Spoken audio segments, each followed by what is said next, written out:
अस्सलामुअलैकुम तमाम दोस्तों भरावां संगती साथियों को थोड़े अपने चैनल AR ट्रैक्टर ते वेलकम खुश आमदीद जी आया तो अज अपने दोस्तों की खिदमत पेश करें पे फीएट 480 मॉडल 2022 न्यू हॉलैंड माशाल्लाह बहुत ज़बरदस्त ट्रैक्टर सुथरा साफ A1 condition A to Z किल काबिल बिल्कुल साफ ट्रैक्टर है। मॉडल 2022 है, बिल्कुल न्यू कंडीशन नीचे लश कंडीशन ट्रैक्टर मौजूद है। कलर वगैरह जो थोड़े सामने जो चीज़ वीडियो च यह चीज़ मौके पर उसी सारी गारंटी है।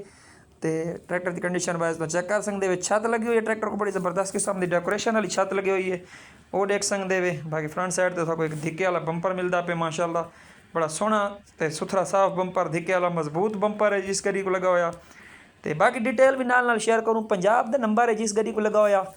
तो मॉडल 2022 है। तो मालिक जी इसकी डिमांड करेंगे पैन वो है जी 18 लाख रुपया। तो लोकेशन इस ट्रैक्टर की जी है मुल्तान। वीडियो के लास्ट ही मालका का नंबर दे रहे डायरेक्ट मालका रब्ता कर सकते हो।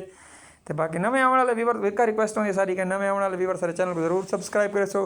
अस डेली की बेसिस से ट्रैक्टर फॉर सेल की वीडियो अपलोड करेंगे रहते हैं। तो इंशाल्लाह जल्द एक नवे ट्रैक्टर का रिव्यू गिन के अपने दोस्तों की खिदमत हाजिर हो। उस टाइम तक इजाज़त गिनसूँ। अल्लाह हाफिज़ फ़ी अमान अल्लाह, रब राखा।